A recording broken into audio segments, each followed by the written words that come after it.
नावकोठी बेगूसराय जिले अंतर्गत बिहार सरकार के द्वारा संचालित कल्याणकारी योजनाओं की जानकारी आम लोगों को सुलह करके उनकी प्रतिक्रिया एवं सुझाव प्राप्त करने हेतु नावकोठी एवं हसनपुर बागर पंचायत में जनसंवाद कार्यक्रम का आयोजन किया गया। नावकोठी में मुखिया राष्ट्रपति कुमार बिड्डू एवं हसनपुर बागर में मुखिया विजय पासवान की अध्यक्षता में कार्यक्रम का आयोजन किया गया, जहां मंच संचालन एसडीओ सौरभ कुमार सुन्नी के द्वारा किया गया और नावकोठी मुखिया राष्ट्रपति कुमार ने कहा कि पैसारस से बगरस स्थित सड़क को आरडीओ रोड में प्रोन्नत करने और विद्यालयों में शिक्षकों की भर्ती, जमावबंदी ऑनलाइन करने आदि की मांग की गई है। वहीं रंजित कुमार पम के द्वारा विभिन्न समस्याओं को रखा गया, जहां जिला परिषद सदस्य राजेंद्र शर्मा के आयुर्वेदिक औषधालय और अमरडीहा मध्य विद्यालय खुलवाने, खाद की महंगाई, मृत्यप्राय ट्यूबवेल चालू करवाने की मांग की गई। देखिए, आपके यहाँ ये जो क्षेत्र है हम लोगों का एक कृषि प्रधान क्षेत्र है। इसमें जो नील गाय के बारे में बात हुई कि नील गाय का आतंक है जिसकी वजह से फसल का नुकसान हो रहा है। ये बहुत ही गंभीर विषय है और इसमें कुछ समय पूर्व तक बहुत दिक्कत भी थी और ये स्पष्ट नहीं था कि इसको किस तरीके से हल किया जाए, लेकिन सरकार ने बहुत स्पष्ट निर्देश दे दिया है जिसमें कि ग्राम पंचायत के जो हमारे मुखिया जी हैं और वो ग्राम सभा करते हुए ये निर्णय ले सकते हैं कि नील गाय को आपके क्षेत्र में किस तरीके से उनको हटाया जाए या उनके क्षेत्र का में इसका आतंक को कम किया जाए। इसमें जो हमारा वन पर्यावरण विभाग है,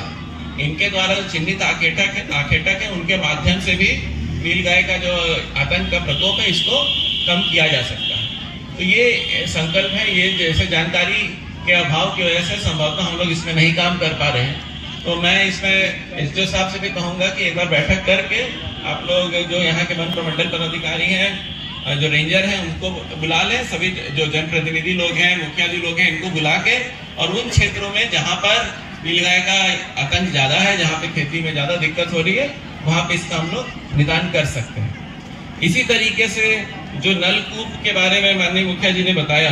कि नलकूप रिपेयर में भी समस्या आ रही है, इसमें भी जो नलकूप रिपेयर का काम है वो उसमें भी बहुत स्पष्ट निर्देश है कि वैसे नलकूप जो कि एकदम उसको परित्यक्त घोषित ना कर दिया गया हो, मतलब उसका अगर सूख गया हो, पूरा पानी ही खत्म हो गया हो, या जिस क्षेत्र में वो नलकूप हो और उसके आसपास मकान बन गए हो और अब वहां पर कृषि भूमि ना हो, वैसे जो मृत हो गए हैं नलकूप उनको छोड़ के वैसे नलकूप जो कि इस क्षेत्र में हो जहां पर खेती हो रही हो, उनको जीवित करने के लिए सरकार ने इसमें जो पंचायती राज के माध्यम से इसमें काम कराने का निर्णय लिया गया है। इसमें भी जो हमारे ग्राम पंचायत के माध्यम से इसमें काम होगा और जो लघु जल संसाधन विभाग के हमारे अभियंता हैं वो इसमें मदद करेंगे। सभी ये पूरे जिले में इसमें करीब लगभग 150 से ज्यादा नलकूपों को ठीक भी किया गया है। लगभग अभी 150-160 नलकूप और हैं जो कि हम लोगों को इसको ठीक करना है। और अधिकतर वैसे नलकूप जिसमें कि अगर केवल मशीन खराब है या मान लीजिए बिजली की समस्या हो या जो नाले बनाने हैं जिनसे कि खेत में पानी जाएगा, इन तरीके के कामों को प्राथमिकता पे लेके करने की हम लोग इसमें काम कर रहे हैं। और इसमें सभी जो हमारे मुखिया जी लोग हैं उनका सहयोग भी लगातार हम लोगों को मिलता रहा है और उन्हीं के माध्यम से हम लोगों ने पूरे जिले में, जैसा मैंने बताया कि लगभग 150 से ज्यादा नलकूपों को हम लोगों ने ठीक भी किया है। तो ये इस तरीके से नलकूप के माध्यम से हम लोग सिंचाई का जो काम है उसको बढ़वा सकते हैं। इसके अतिरिक्त जो हर खेत सिंचाई योजना है सरकार की, उसमें अनेक 4 विभागों के माध्यम से इसमें काम हो रहे हैं। और आपके क्षेत्र में जितना मुझे समझ में आता है कि जो बिजली का कनेक्शन है, जो हर खेत में बिजली देना है, उसके लिए भी जो पहला चरण था 2019-20 वाला, उसका सब काम हो गया है और नए चरण के लिए भी योजना आ गई है। तो जिन लोगों ने अप्लाई किया है उन लोगों को द्वितीय चरण में अभी काम शुरू हो जाएगा। जल निकासी एक महत्वपूर्ण समस्या है जो इधर नावकोठी, चेरिया बरियारपुर, गढ़पुरा, बखरी, इस पूरे क्षेत्र के लिए एक महत्वपूर्ण विषय है जिसकी वजह से खेती प्रभावित होती है। और लगभग क्षेत्र के 3 से 4 लाख हेक्टेयर जमीन पे हम लोग इसमें दिक्कत हो रही है। तो मैं आपको बताना चाहूंगा कि इस क्षेत्र विशेष के लिए जो आपका बखरी विधानसभा क्षेत्र और जो चेरिया बरियारपुर मझौल विधानसभा क्षेत्र इसमें आता है, इसके लिए जल संसाधन विभाग ने अपनी योजना का काम शुरू भी कर दिया है। इसमें आपके क्षेत्र के जो दोनों माननीय विधायक हैं, जो हमारे मंझौल के एसडीओ साहब हैं और बकरी के एसडीओ साहब हैं, इन लोगों के अध्यक्षता में एक कमेटी भी बनी है और वो कमेटी ने अपनी रिपोर्ट जल संसाधन विभाग को सौंप भी दी है। तो शीघ्र ही इस क्षेत्र में जो जल निकासी की जो समस्या है, जिसकी वजह से रबी की फसल बोने में विलंब होता है, तो वो आप लोगों को उससे बचेंगे। या जो गन्ने के खेत में कई बार पानी लग जाता है, जिसकी वजह से गन्ने की फसल में भी दिक्कत होती है, तो इससे आप लोगों को सबको काफी लाभ मिलेगा और ये हम लोगों को लगता है कि इससे काफी जल्दी ही इसमें हम लोग काम शुरू कर पाएंगे। किसान और खेती से संबंधित ही एक और जो बात अभी आप लोग के बीच में से आई, हम लोग को सुनने में मिली कि खाद के संबंध में, खासतौर से डीएपी के संबंध में। देखिए,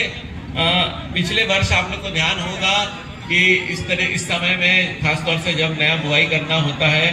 तो यूरिया और इसकी काफी कमी थी। इसको हम लोगों ने इस बार प्राथमिकता पे देखा और यूरिया और डीएपी सबका स्टॉक पर्याप्त मात्रा में जिला में अभी भी हम लोगों के पास उपलब्ध है। इसकी प्रतिदिन मैं खुद भी मॉनिटरिंग करता हूँ, लेकिन अन्य किसी प्रखंड में इस तरह की बात नहीं निकल के आई थी। अभी अगर आप जो बात आई, अभी जिला कृषि पदाधिकारी बैठे भी हैं, मैंने भी उनको अनुरोध किया है कि जो भी जनप्रतिनिधि लोग हैं, जिन लोगों ने बताया अभी कि उनको अगर उचित रेट पे नहीं मिल रहा है या डीएपी की कमी है, वो इस बैठक के बाद डीओ साहब यहीं पे अभी रुकेंगे और आप लोग उनको साथ ले जाके जो दुकानदार इस तरीके का ज्यादा कम करता है, आप उसको चिन्हित करवा के बताएं और उस पर हम लोग निश्चित रहिए पूरी कार्रवाई होगी। अगर रेट की कमी में या स्टॉक की कमी में, स्टॉक के मामले में फिलहाल जिले में कोई कमी नहीं है, इसमें आप लोग एकदम निश्चिंत रहें। और हम लोग का ये संकल्प है कि हम लोग उचित दाम में और सभी लोगों को इसको खाद पहुंचाएंगे। राशन कार्ड के बारे में आप लोगों ने जो बात बताई, ये फिर से मेरे को इसमें थोड़ा कुछ चीज आप लोग को स्पष्ट करना चाहेंगे। देखिए, नया राशन कार्ड बनाने पे कोई रोक नहीं है, ना ही ऐसा है कि राशन कार्ड को आरटीपीएस पे बनाने के लिए रोक दिया गया है। ये एकदम मिथ्या की बात है अगर ऐसा किसी को लगता है। राशन कार्ड अभी भी साल भर से वैसे ही बन रहा है जैसे कि आप लोगों का जाति आवासीय प्रमाण पत्र इस तरीके से है। इनफैक्ट इसको आप लोग कहीं भी आरटीपीएस काउंटर पर दे सकते हैं, वहां पे उसका आवेदन आ जाए और इसको और सरल भी किया गया है। यहाँ तक कि ये भी कर दिया गया है तो आपको आरटीपीएस काउंटर पर भी जाने की जरूरत नहीं है। आप घर पे ही, जैसे मान लीजिए परीक्षा का फॉर्म भरना होता है, रेलवे का टिकट कराना होता है, तो घर पे ऑनलाइन अपना आवेदन दे देते हैं। उसी तरीके से विलंब हो सकता है क्योंकि वो मासिक तौर पर हैदराबाद से उसका रोस्टर होता है, उसके बाद अनाज उठा के एडवांस 1 महीना जाता है, इसलिए 1 से सवा महीना 1.5 महीने तक का इसमें विलंब हो सकता है। लेकिन अगर उससे ज्यादा अगर किसी को विलंब है, आपको राशन कार्ड मिल गया, आपको जानकारी हो गई, दुकान पे जाते हैं और डीलर बोलते हैं कि नहीं अभी आपका नहीं चढ़ा है, तो आप लोग एसडीओ साहब के यहाँ या जिला में जिला आपूर्ति कार्यालय में, अन्यथा आप लोग अनुमंडल में अनुमंडल लोक शिकायत निवारण अधिनियम के तहत भी जो कार्यालय है वहां पर इसको दे सकते हैं कि नहीं हमारा देखिए राशन कार्ड मिल गया। हम डीलर के पास जाते हैं, डीलर बोलता है कि